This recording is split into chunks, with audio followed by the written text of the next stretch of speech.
sujet qui provoque parfois la contradiction. On a l'évangéliste Élie Bertrand qui va nous parler, qui va répondre à certaines des questions qui sont posées autour de ce sujet ce soir pendant 45 minutes. Mais avant ça, on va écouter une chanson et revenir juste après pour la suite du programme. Je rappelle que vous pourrez intervenir soit par SMS, soit par appel direct en posant une question ou même en encourageant l'émission au travers du 691 60 02 84 671 34 54 14 243 08 24 44. Je suis Billy Kola.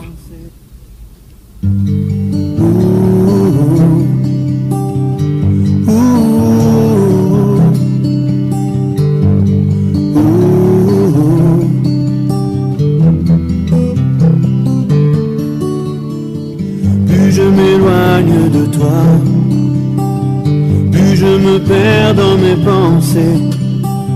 Mes os périssent et mon âme souffre, tellement mon cœur est attristé. Dynamique FM. À genoux dans ce temple, je sais que tu peux me trouver. J'ai perdu toutes mes forces en route, mais à toi je veux crier. Enseigne-moi, mon être est brisé. Je n'ai ni force, ni raison, ni sagesse pour me relever. Enseigne-moi, mon être est brisé. Je n'ai ni force, ni raison, ni sagesse pour me relever.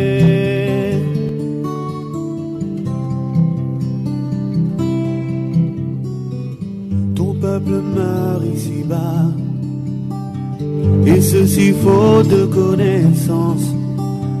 Découragé dans ce combat, tellement sa main est sans puissance.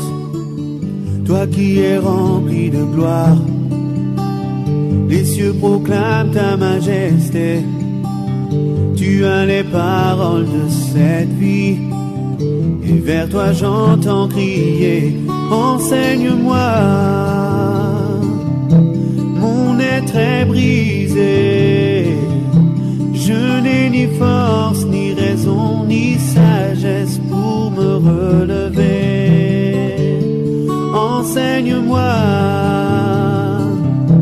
mon être est brisé. Je n'ai ni force, ni raison, ni sagesse pour me relever.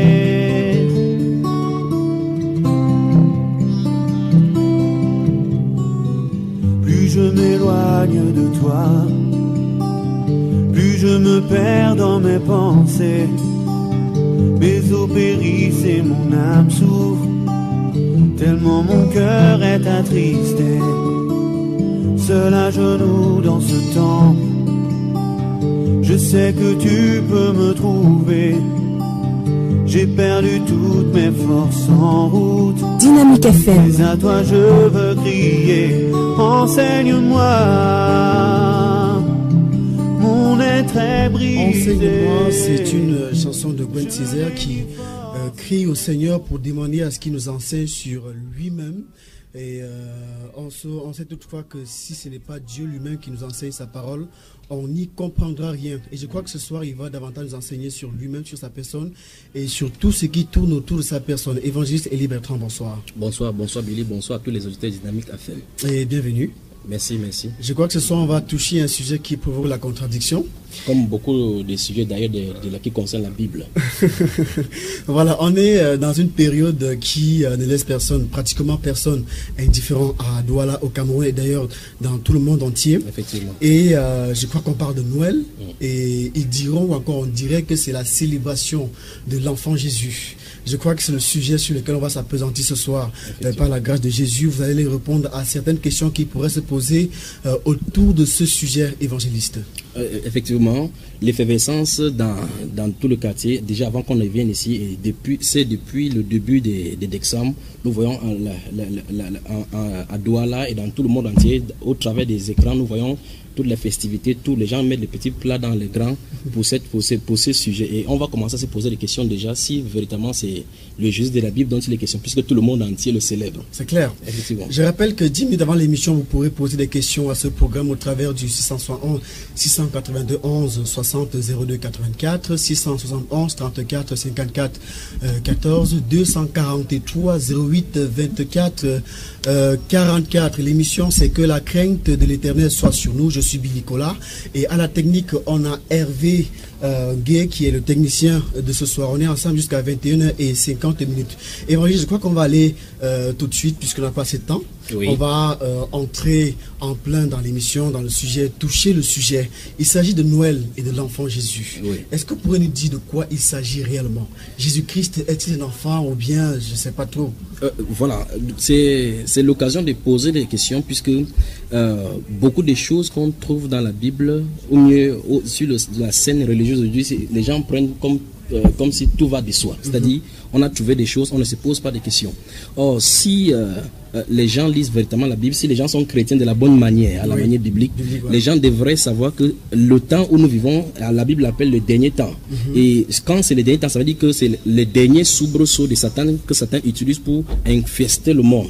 Alors, chaque personne qui dit craindre Dieu, comme vous l'avez dit à l'introduction, devrait se poser la question si oui ou non il sait Dieu aujourd'hui. Et l'une des manières, l'une des choses donc, que Satan utilise pour séduire les gens, c'est justement cette fête et tout ce qui se tourne autour.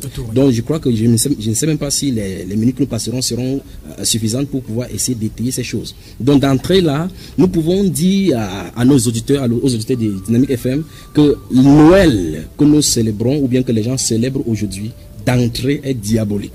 Et c'est diabolique, c'est-à-dire que ça n'a rien de biblique, ni de festivité, quel qu'en soit ce qu'on va pouvoir dire aux côtés. Donc, c'est pour ça qu'il dit, les chrétiens, les vrais chrétiens, devraient se poser la question sur le pourquoi, le comment et de toute autre chose, c'est-à-dire remettre en cause tout ce qui est tout autour de chacune des choses, et y compris les doctrines qu'on a au milieu chrétien aujourd'hui. Parce que, je prends un exemple, nous sommes en décembre, il y a dans les dénominations, j'allais dire les entreprises chrétiennes, les dénominations. Dans ces entreprises chrétiennes, il y a ce qu'on appelle la fête des récoltes aujourd'hui. Et si vous allez dans la Bible, vous allez voir tout ce que les pasteurs demandent comme fête des récoltes n'a rien à voir du Nouveau Testament, encore moins dans l'église. Alors les gens suivent tout simplement comme ça depuis des années parce qu'ils ont hérité ça quelque part. Mais pour le sujet qui nous concerne, c'est exactement de la même façon. Donc, j'aimerais qu'on analyse sur deux angles. Premier angle, c'est que examinons si Noël est une tradition d'homme ou bien un commandement de Dieu. Si c'est une tradition d'homme, définitivement, les gens doivent faire attention. On va savoir si oui ou non on doit obéir aux traditions d'homme au détriment du commandement de Dieu, ou bien obéir au commandement de Dieu comme la Bible le dit. Alors pour cela, il faut qu'on mette des garde-fous. La Bible nous a dit à plusieurs reprises. Avant d'aller, j'aimerais revenir un petit peu en arrière. Vous avez dit que des gens célèbrent la fête des récoltes, pourtant c'est écrit dans la Bible. Mais ils pourront vous dire que c'est écrit dans la Bible. Qu'est-ce qu'on leur répondra à ce sujet? Alors, c'est pour cela qu'il faut regarder l'architecture même de l'église selon la Bible. L'une des choses qui a causé beaucoup de dérives, c'est que les gens ne connaissent pas même pas ce qu'on appelle église. Vous allez entendre les gens dire je vais à l'église, alors qu'on ne va pas à l'église. Vous allez voir, les gens vont dire que c'est d'exemple, si tu ne vas pas à l'église, on ne peut pas aller à l'église parce que les gens ne connaissent même pas, les pasteurs eux-mêmes ne connaissent pas ce qu'on appelle église. Et pour cela, si on va dans la Bible, on lit ce qu'on appelle la fête des récoltes. Les Juifs avaient trois grandes fêtes principalement. Dans le livre d'Exode au chapitre 23, les versets 14 et suivants, la Bible, Dieu parle de ces fêtes comme les fêtes de l'Éternel. Et c'est pendant ces fêtes-là que les gens les mâles devaient monter à Jérusalem, là où il avait fait résider son nom, durant les trois grandes fêtes. La première grande fête était la fête des pains sans levain, la fête de la moisson dont on parle, la fête des tabernacles. Donc la fête des tabernacles, dans Jean au chapitre 7, on parle de cette fête-là. Durant 8 jours, les gens devraient dormir dehors. Donc c'est la plus grande de toutes les trois fêtes. Il y a aussi le Yom Kippur et les autres, la Kuna. Donc il y a cette fête dans les trois principales. Et donc la troisième fête donc, est la fête donc, de la récolte. Et cette récolte-là, c'était en signe de reconnaissance au Dieu durant la moisson. Et en plus, ce n'était pas au mois de décembre, c'était au mois juif, le 7e mois juif, qui était le mois des récoltes, le mois de la moisson. Donc Dieu avait donc spécifiquement dit cela en signe de reconnaissance du fait que Dieu les avait guidés dans le désert. Donc nous verrons très bien que dans le contexte biblique, dans le contexte du Nouveau Testament, il n'est pas fait mention d'une fête de récolte nulle part. C'est pour ça que, oui. Donc c'était un petit peu comme, je sais pas, une allégorie, l'ombre des choses à venir. L'ombre des choses à venir, parce qu'en fait, si on avait assez de temps, il devait entrer dans Jean au chapitre 7, et vous allez voir comme la Bible déclare au chapitre verset 37 qu'au milieu de la fête, non, le dernier jour, le grand jour de la fête, jusqu'à cette année là-bas, il disait que si quelqu'un a soif, qu'il vienne à moi et boive. Donc la symbolique même de la fête qui était prophétisée dans l'ombre va commencer à se poindre à l'horizon. Il a dit, la Bible déclare qu'il disait cela de l'esprit que devait recevoir ceux qui croiraient en lui. Donc, si de toute façon, on prend seulement la fête des récoltes pour montrer aux gens qu'il y a des choses dans la Bible qu'on a présentées en nombre et les gens prennent aujourd'hui. Et on ne peut même pas compliquer la Bible parce que la Bible est claire. Si on veut faire ce que la Bible déclare, on doit le faire exactement comme ça. Et Dieu avait dit, pour la petite histoire, concernant les fêtes des récoltes et les 3 fêtes annuelles, Dieu avait dit que c'est les mâles qui devaient se présenter et on ne se présentera pas devant l'Éternel le même vide parce que les Juifs devaient garder ce qui devait aller à Jérusalem avec les 3 fêtes annuelles à Jérusalem, pas à Yaoundé, pas à Douala, et c'est uniquement à Jérusalem, ni à Makepe, ni à Dédo, ni dans un autre coin du monde. Je rappelle que peut-être si Dieu le permet dans la suite, on entrera en détail dans tous ces éléments-là, et que toute personne à l'écoute de ce programme, vous pouvez intervenir, mais là ce sera 10 minutes avant la fin de l'émission au travers du 691 60 02 84 671 34 54 14 243 08 24 44 pour les appels directs 10 minutes avant la fin, mais pour les SMS vous pouvez d'ores et déjà les envoyer. Alors évangéliste, on va entrer de plein pied dans le sujet qui nous concerne aujourd'hui, Noël et Jésus. Noël et Jésus. Alors maintenant, allons sur l'étymologie même du mot Noël. Noël, le mot Noël vient du latin natalis dies. Étymologiquement, ça veut dire natalis dies qui veut dire donc la naissance du jour, la naissance du jour. Donc le jour, en fait, c'est lié à ce qu'on appelle le soleil inventis, donc le jour, la naissance du jour du soleil invaincu. Donc et cette célébration est y compris les religieux, parce que si vous lisez dans l'encyclopédie catholique d'édition de 1911 sous la rubrique Noël, on y lit clairement que Noël n'était pas une des premières fêtes de l'église. Les premières preuves de son existence proviennent de l'Égypte, les plus anciennes. Donc c'est l'église catholique qui a institué ironiquement cette fête en 354 sur le pape Libère.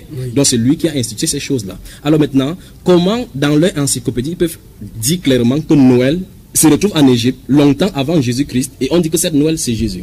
Donc tous les historiens, les satanistes et tous ceux qui la fêtent aujourd'hui savent clairement il ne s'agit pas de la naissance de Jésus. Donc il s'agit du dieu Mithra, la naissance du dieu Mithra qui a émigré de l'Égypte, Osiris et Isis, Mithras dans la Grèce dans les cultes babyloniens celtiques et druidiques.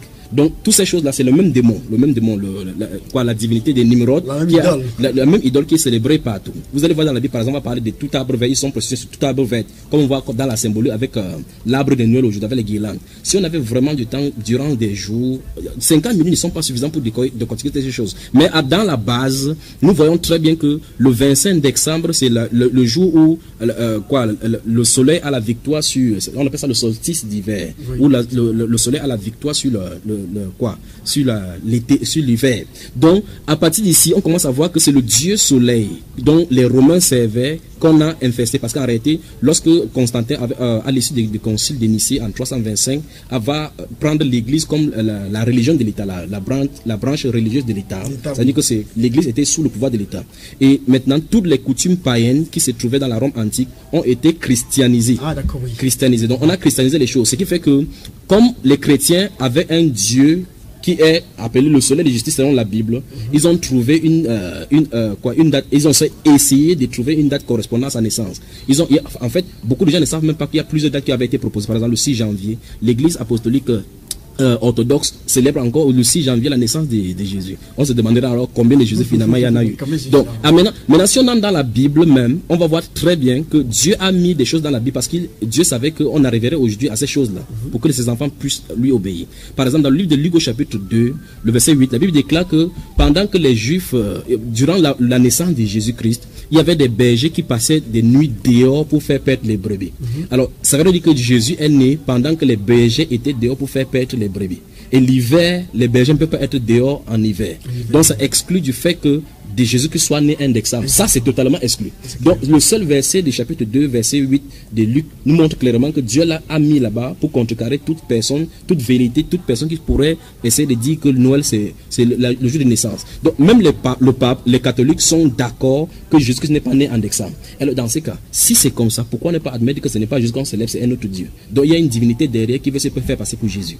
Alors, maintenant, deuxième chose également, c'est que chaque année, on célèbre l'enfant Jésus. Vous allez voir dans les festivités, dans des films, des séries, et dans toutes les entreprises religieuses, comme j'ai dit tout à l'heure, les dénominations, vous allez voir une petite crèche qu'on fait avec des rois mages, avec leur appellation, des rois mages, avec des cadeaux. Il est né, le petit enfant. Toutes ces choses-là. Et curieusement, on met une poupée dans la... on met une poupée à l'intérieur, une idole. Alors, curieusement, quand ils vont faire dimanche prochain, ils vont dire que Jésus est, après, dans la confession de leur credo, ils vont dire que Jésus est mort, ressuscité le troisième jour, il est assis à la droite de la majesté divine. Je ne peux pas comprendre comment il peut être en même temps assis à la droite de la majesté divine et il a une poupée dans la crèche. Dans la crèche. Donc c'est vraiment une abomination. Donc maintenant, on pourrait se poser la question, il n'y a pas de mal parce qu'en fait, il y a 4 groupes de personnes qu'il faut regarder. Il y a en premier groupe ceux qui savent pourquoi ils fêtent cette fête-là. Donc c'est les satanistes. C'est-à-dire que Satan s'en fout avec les démons, que vous adoriez sans le savoir ou pas, parce que le but c'est faire passer le message et que le grand nombre soit en train de l'adorer sans savoir. Donc il y a un premier groupe, ceux qui savent ce qu'ils fêtent. Il y a ceux qui ne savent pas ce qu'ils fêtent. Donc ils sont seulement entraînés là-dedans. Vous posez la question à quelqu'un dehors que vous faites ça pourquoi? Pourquoi tu achètes tes cadeaux? Il va dire c'est le 25 décembre, c'est la naissance de Jésus. Donc il n'est pas au courant de cela. Cette grande masse-là est du côté de Satan. Parce qu'il y a une séduction derrière. Parce que souvenons-nous, dans le livre d'Ésaïe au chapitre 14, le verset 12 et suivant, et dans le livre d'Ézéchiel au chapitre 28, Satan a toujours désiré la place de Dieu. La Bible déclare dans 2 Thessaloniciens chapitre 2 qu'il va même aller s'asseoir dans le temple de Dieu, se ferant lui-même passer pour Dieu. Il sera au-dessus de tout ce qu'on appelle Dieu. Donc vraiment, il y a une puissance de grand égarement qui est libérée en cette époque-ci pour que les gens servent Satan croyant servir Dieu.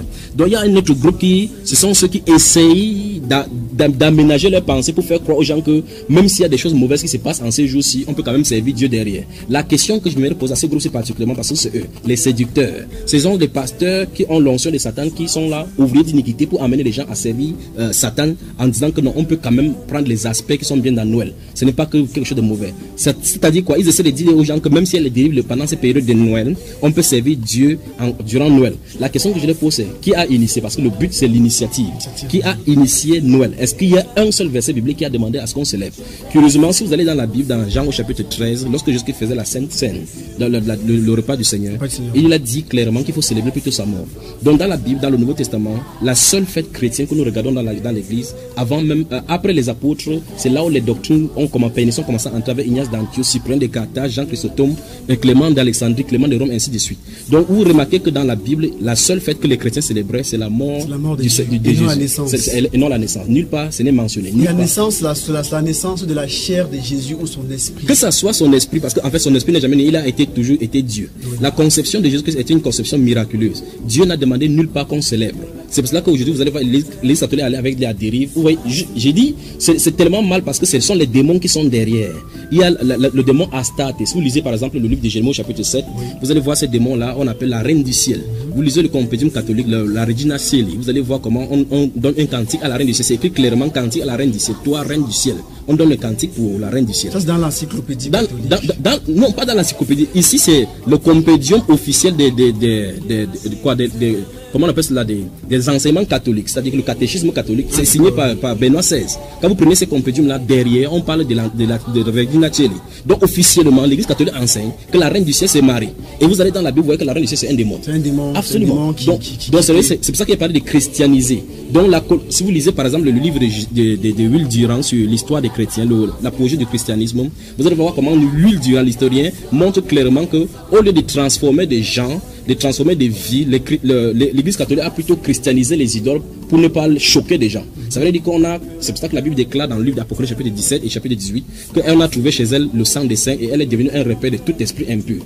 Donc on a pris des non-chrétiens, maîtres sur les démons. Marie, la mère du Seigneur Jésus-Christ dans la Bible qui est effacée, est présentée aujourd'hui comme une reine, une mère miséricordieuse, une avocate, une intercessrice, une co-rédemptrice. Et vous voyez très bien que ce sont les attraits de l'Astarté, Eskera et Ishtar. dans la grecque et la babylonie. Donc c'est comme ça qu'on a fait avec Noël. On a cherché des traits pour essayer de coller à Jésus. Comme Jésus-Christ est appelé soleil de justice, on a dit ça sera facile pour coller la victoire du soleil, le dieu soleil Apollon sur Jésus, donc le dieu Mithra. Donc en réalité, toute personne, nonobstant ton bagage intellectuel, nonobstant ta religion, si tu célèbres le 25 décembre comme la naissance de Jésus-Christ, sachez que ce n'est pas le Jésus-Christ de la Bible qui est mort, ressuscité le 3e jour et maintenant qui est assis à la droite de Dieu et qui vient bientôt chercher son église. Souvenez-vous de ceci, dans le credo de l'église catholique, vous n'allez pas voir là où Jésus-Christ va retirer l'église parce qu'il n'attend même pas Jésus-Christ pour retirer.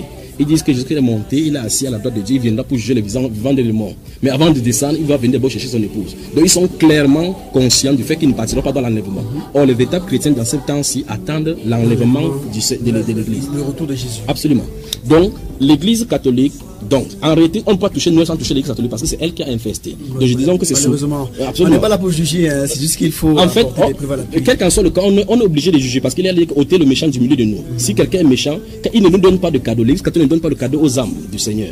Jésus a payé du prix de son sang pour que les gens viennent à lui. Donc, on ne peut pas traiter cela en essayant de les cajoler pour dire qu'on ne juge pas. Dieu nous a dit qu'on note les méchants du milieu de nous. Si c'est eux qui ont amené le faux, il faut dire qu'ils sont faux. Donc, l'église catholique, c'est elle qui a infesté tout ce qu'on est en train d'appeler comme dérive. La preuve, tous les pentecôtistes ont copié. Et pendant qu'on y est, ce sont les protestants en 1500 qui vont développer la tradition du sapin de Noël. Ce ne sont pas les catholiques. Donc vous voyez, la mère a initié la chose, les filles ont complété la construction. Donc si nous allons comme ça dans les détails, vous allez voir que l'église catholique a un Dieu. Le dieu des Romains, c'est le dieu Apollon. Vous allez voir même dans plusieurs statues de l'église. Vous savez, c'est une église iconoclaste. Quand vous allez voir dans chaque corps des saints, vous allez voir l'auréole au-dessus de la tête, le soleil. C'est le soleil du dieu Apollon qui sont là de servir.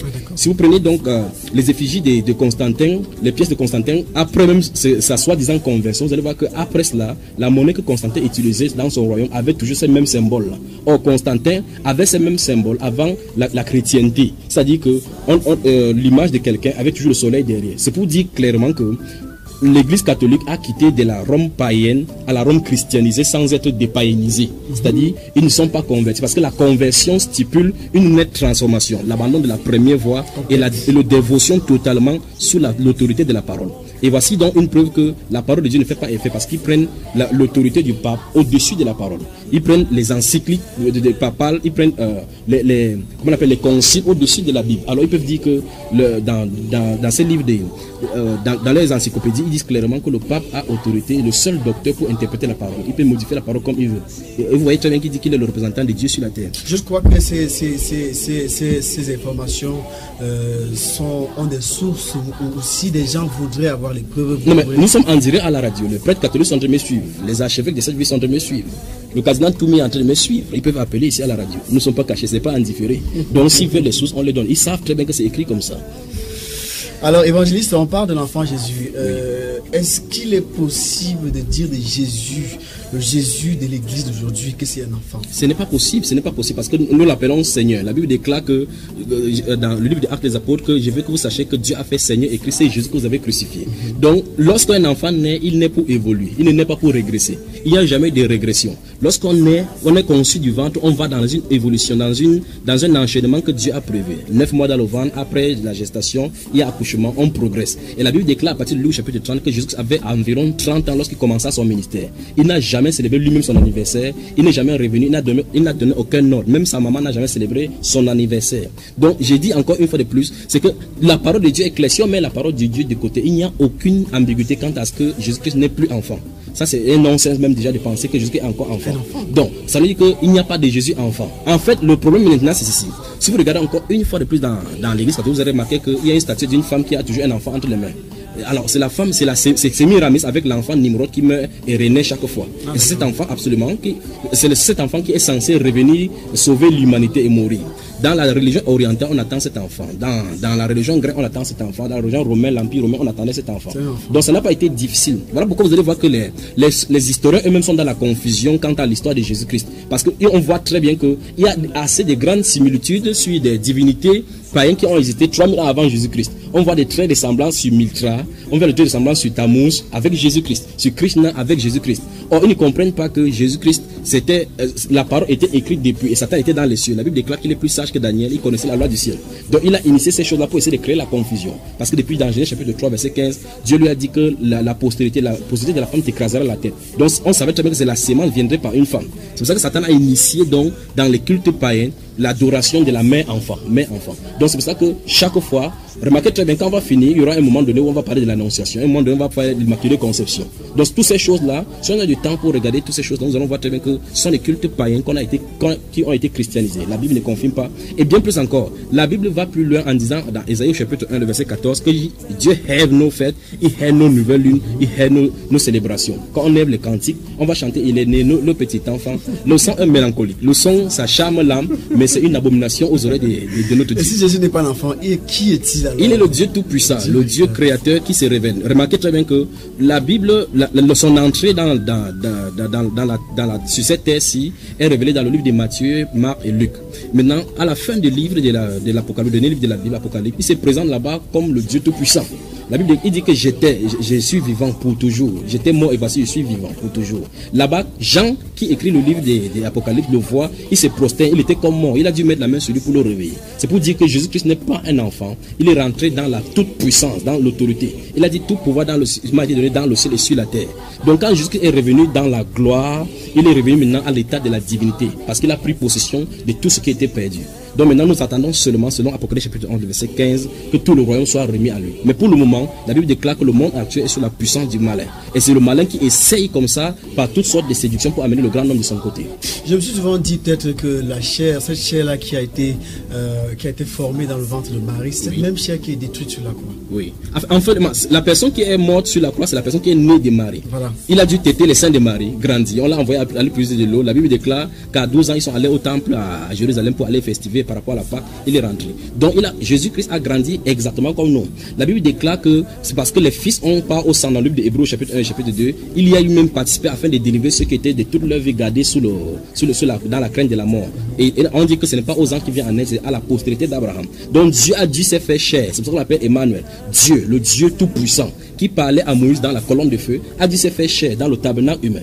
Dans le livre de Malachie chapitre 3, donnant la prophétie de la venue de Jean-Baptiste, il a dit, c'est Dieu qui parle à l'Éternel en disant, voici j'envoie mon message devant ma face. Il préparera le chemin devant ma face. Et soudain, entrera le Seigneur dans son temple, le Seigneur que vous cherchez. Donc Dieu avait prophétisé qu'un temple sera formé. Et il entrera dedans. Et le corps, c'est le corps de Jésus. Il parle du temple. Dans le livre de Jean au chapitre 2, le verset 19 et 20, lorsqu'il était confronté à ces groupes de pharisiens, comme les pharisiens d'aujourd'hui, Jésus-Christ leur a dit, il dit détruisez ce temple et je le rebâtirai. Et on peut dire qu'il y en a aujourd'hui tellement de pharisiens qu'à l'époque. Non, ils sont multipliés parce que Jésus-Christ a dit que les esprits qui étaient au temps des Noé se retrouveraient aujourd'hui. Les esprits au temps de l'autre se retrouveraient aujourd'hui. Donc c'est pire. C'est pire. L'époque que nous voyons, c'est l'apogée de toutes sortes de séductions. Donc toutes les époques, tous les esprits qui étaient avant le déluge, avant le Sodome et Gomorrhe, nous voyons aujourd'hui les ministres, l'homosexualité c'est en plein jour à la télévision. Or la Bible déclare que pour le cas de l'autre, il était tourmenté journalement parce qu'il entendait et voyait des conduites criminelles de ces hommes. Comme les vrais chrétiens d'aujourd'hui. Les vrais chrétiens devraient avoir cet état. Mais les pasteurs, vous entendez que les pasteurs sont homosexuels. Des pasteurs violent les filles et les enfants. Je ne veux pas de l'autre. Ça veut dire que c'est un peu comme dans les vrais chrétiens d'aujourd'hui sont tourmentés. Alors c'est pour ça que je disais tout à l'heure quand vous avez essayé de dire qu'il ne faut pas qu'on juge, on doit juger. Si votre âme est vraiment amère par rapport à ces choses, vous allez comprendre que cette terre, ça ne fait pas bon vivre. C'est un endroit qui est seulement prêt pour le feu. Et par exemple, j'ai comme l'impression que le monde est en train de sortir son vrai visage maintenant. Exactement. Dans les rues, il y a des filles qui refusent s'habiller.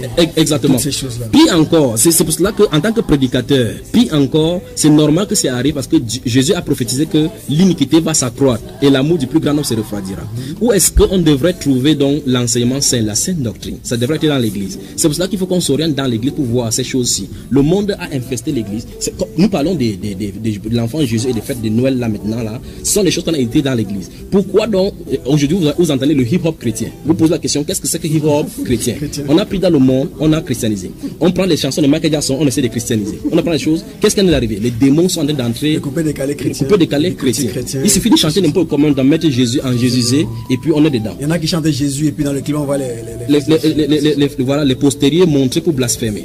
D'autres chantent en disant que Jésus-Christ est dans mon bateau, dans le bateau de ma vie, il y a Jésus-Christ, et vous voyez les femmes nues là-dedans. Alors maintenant, ces obscénités, c'est normal, je dis encore, c'est normal qu'on voit dans le monde. Mais c'est grave qu'on voit cela en milieu chrétien. Prenez les femmes pasteurs. Vous dites, Une femme ne doit pas être pasteur. Les femmes sont pasteurs, c'est pas vrai. Vous prenez les femmes de pasteurs, regardez comment ils s'habillent et regardez les prostituées. Donc les femmes de pasteurs, la façon de s'habiller, c'est digne des filles de Monaco. On n'a pas l'impression que pour voir une prostituée, plus besoin d'aller à la rue de la Joie. Absolument. Absolument. Pour la petite histoire, j'étais avec un ami qui venait de l'Afrique du Sud. On était assis quelque part. Il m'a commencé à me dire en anglais, are you saying that this is a holy place? Il me disait que tu penses que c'est un endroit saint. Les femmes ne doivent pas s'habiller comme ça. En fait, c'est un musulman. Il se disait que là-bas, là où on invoque Dieu, les femmes ne doivent pas s'habiller comme ça. Et le passage, ça ne le dérangeait pas. Voilà un païen qui a dit qu'au milieu chrétien, ça ne devrait pas être comme ça. Or, si nous lisons 1 Timothée chapitre 2, nous allons voir que l'apôtre Paul avait dit clairement qu'au milieu de nous, que les femmes s'habillent de façon décente, pour que les frères n'aient pas de mauvaises pensées. Mais aujourd'hui, les gens tolèrent n'importe quoi, n'importe quel habillement, on dit que Dieu est dans le cœur. Maintenant, la question maintenant, c'est qu'on montre à l'extérieur, ça sort d'où? N'est-ce pas du cœur? Donc, c'est l'expression du cœur. Maintenant, si on revient sur cette affaire de l'enfant Jésus, nous allons voir que pendant que ça n'est parlé comme ça, il y a des gens dans les dénominations, les entreprises, la maison, dans leurs boutiques, ils ont des arbres de Noël. Les pasteurs ont acheté des véhicules, des fusils pour leurs enfants. Il y a des festivités spéciales dans les... Prenez même les chaînes de radio et télévision dites chrétiennes et suivez seulement. Les soi-disant chrétiens. C'est pour ça que je disais souvent aux chrétiens que prier pour que Dieu nous envoie une vraie chaîne chrétienne dans ce pays. Absolument, absolument. Il n'y en a pas. Donc Dieu merci pour les chaînes séculières comme ça qu'on peut passer 10 quand on a dit. Donc maintenant, vous allez dans les chaînes dites chrétiennes, vous allez entendre, c'est le moment par excellence pour que tout le monde fait le commerce exactement comme dans le monde. Donc les chiffres d'affaires multiplient généralement en décembre. Même chose. Donc les chrétiens, entre guillemets, les boutiques des chrétiens n'est pas en reste. Si tu vois, vous allez dans chaque chaîne, vous allez entendre nuit de traversée. Vous allez voir, passer seulement dans des villes, vous allez voir des affiches, grande campagne d'évangélisation, nuit de prière. Si vous avez n'importe quoi, le passeport qui délivre le visa du Saint-Esprit partout ici.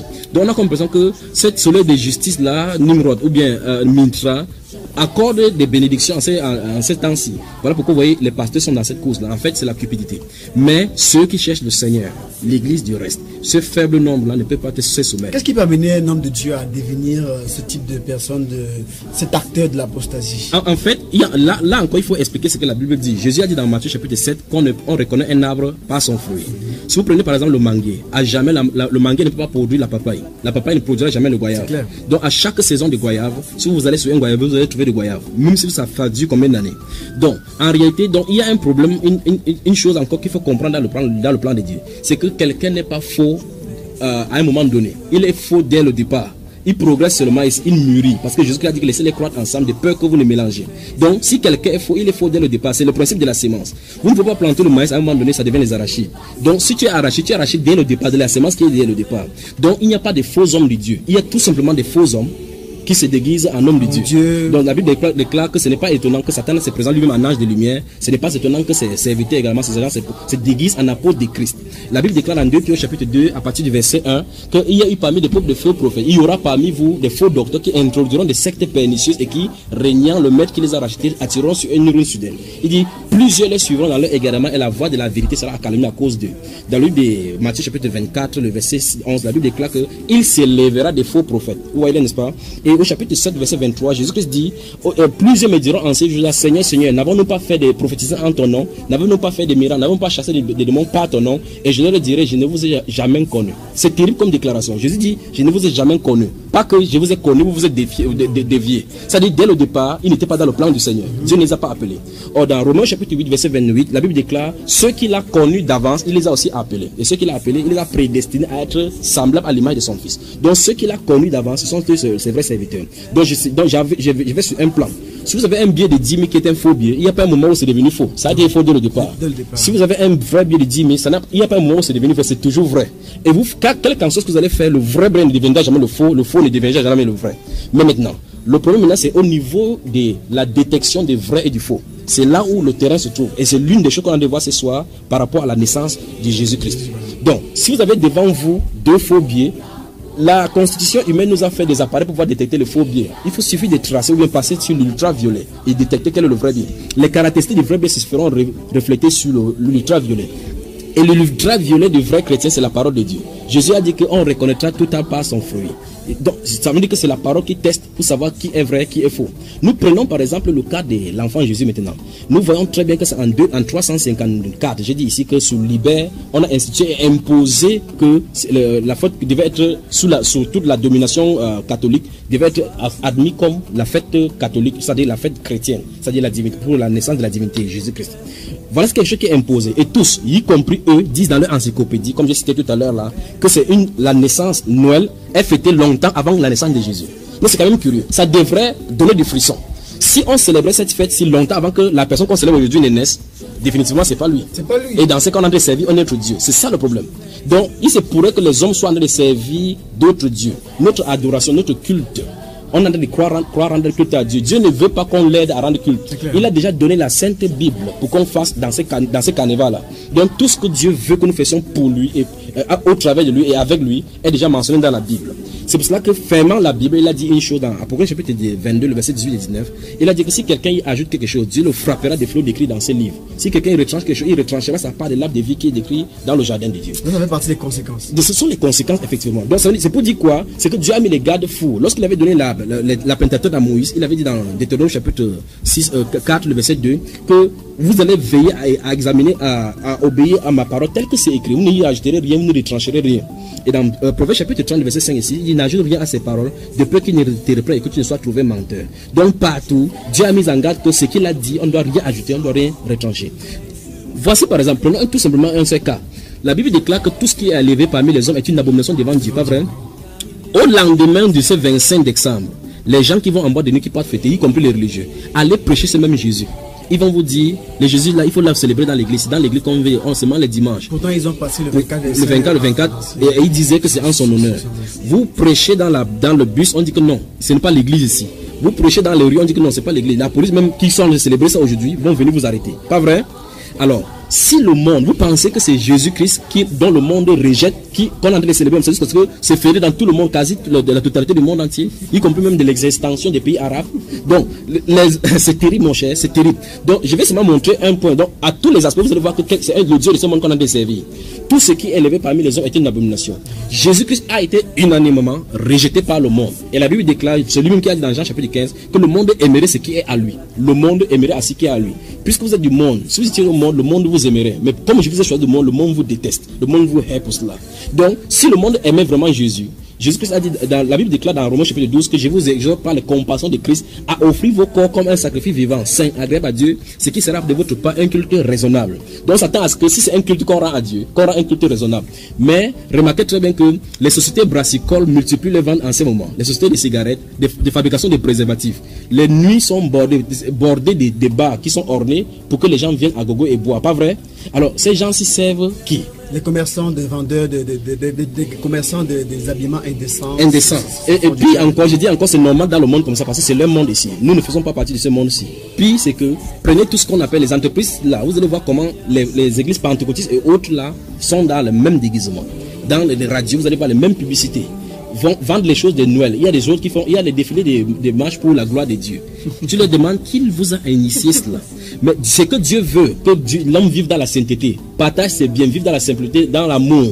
À ne pas escroquer. Le pasteur va venir demander aux gens de payer des sommes d'argent colossales pour qu'on prie pour qu'ils aient l'onction pour traverser la nouvelle année pour entrer dans la bénédiction. Voilà le mensonge qu'on va dire au nom de ce même Jésus-là. Et Jésus-Christ dit, quand le Saint-Esprit viendra, il vous conduira dans toute la vérité. Ce n'est pas un esprit d'erreur, c'est l'esprit de vérité.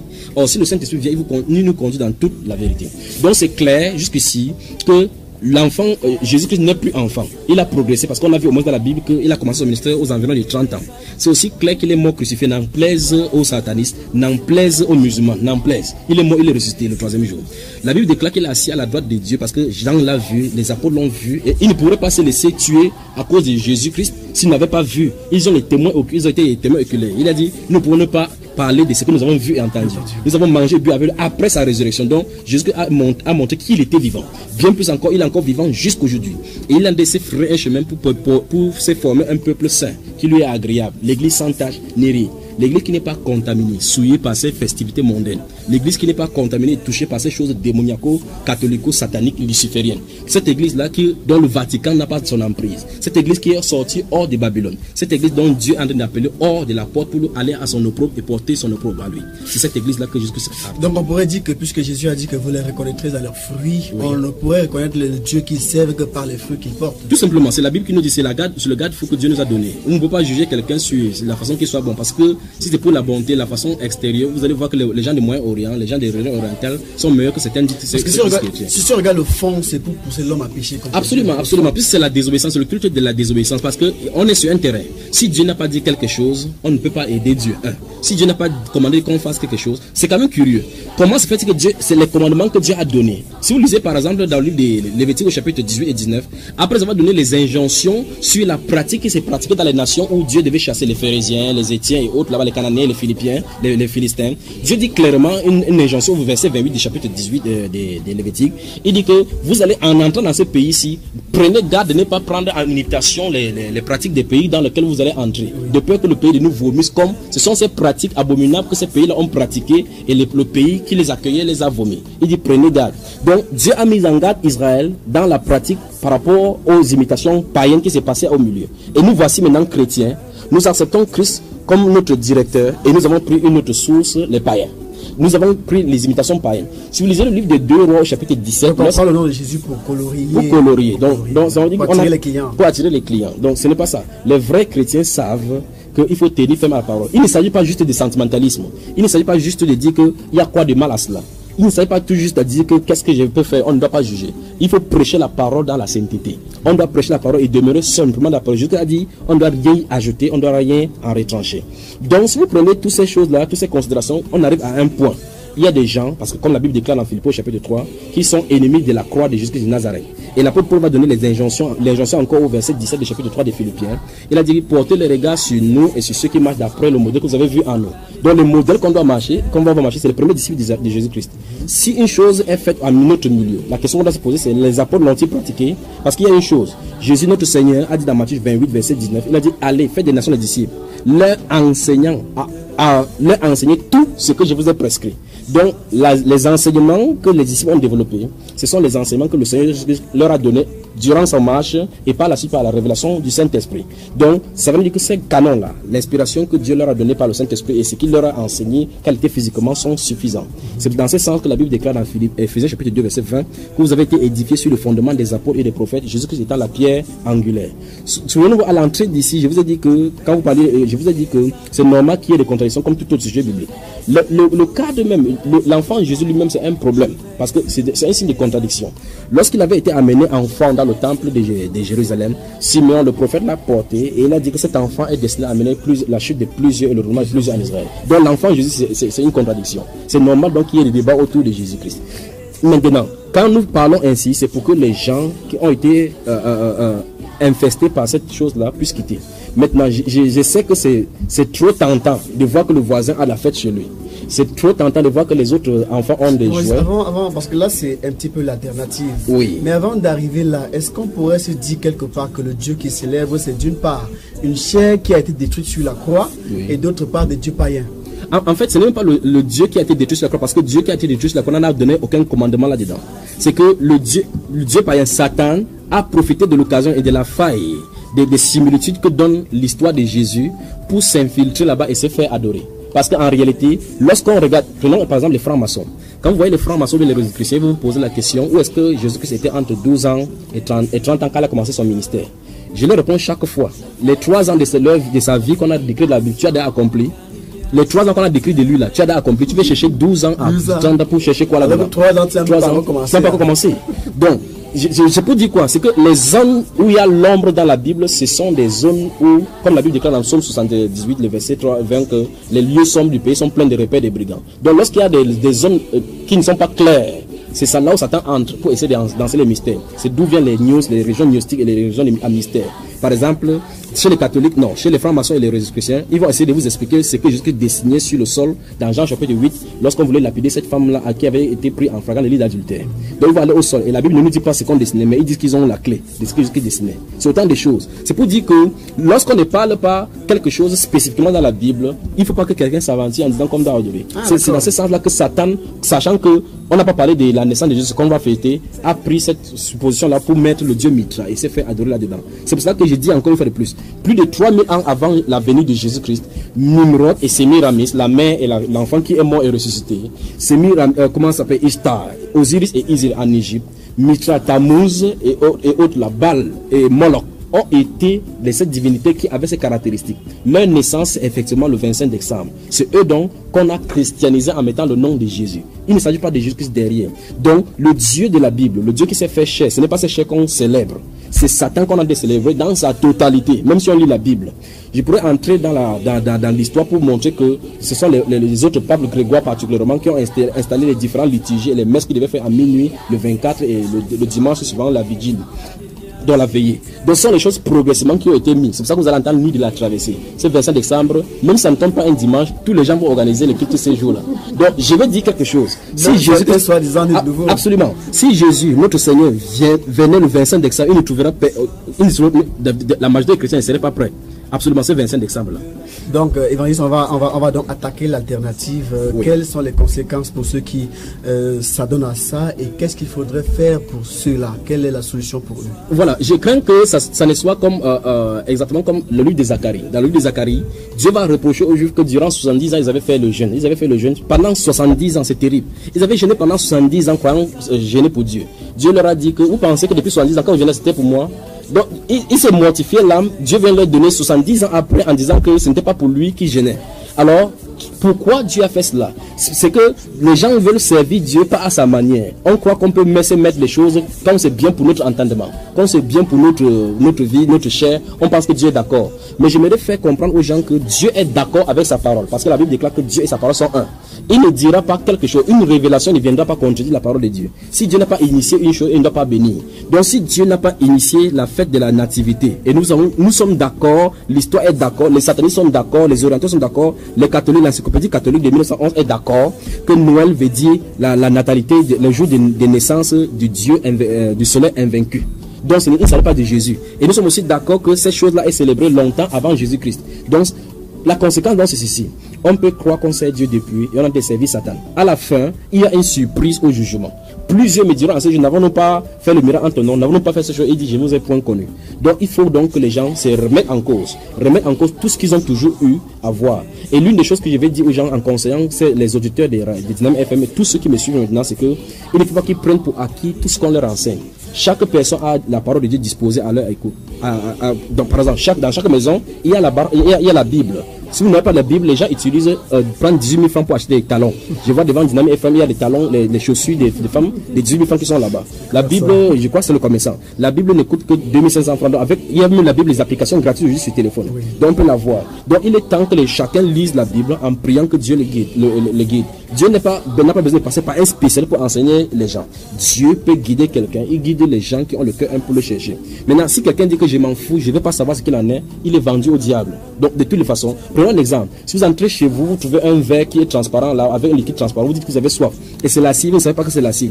Vous buvez, vous dites, je ne savais pas que c'est l'acide. Ça va quand même traiter votre intestin et par conséquent la mort. Donc que tu sois ignorant, que tu ne sois pas ignorant, parce que le but de Satan, effectivement, c'est d'enfermer les gens dans l'ignorance pour les captiver. C'est pour ça que Osée chapitre 4, verset 6 dit, mon peuple détruit parce qu'il manque de connaissances. L'ignorance, c'est un défaut. Lorsque quelqu'un est déjà ignorant par rapport à un sujet, il a été déjà séduit.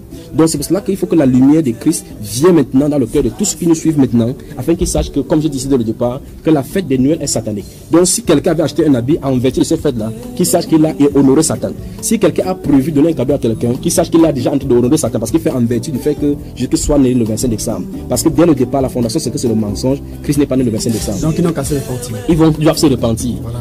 Donc évangile, on va dire merci parce que l'émission est déjà à la fin. On va dire merci pour ce petit jeu de questions et réponses au travers de ce sujet. Amen. Amen. Et je prie que Dieu continue à vous inspirer et permettre à ce que les enfants du Seigneur soient enseignés ainsi. Rendez-vous mercredi prochain, 21h sur Dynamique FM avec l'évangéliste Élie Bertrand, si Dieu le permet. Si Dieu le permet, je serai de la partie. Soyez tous bénis au nom de Jésus-Christ et restez sur la radio.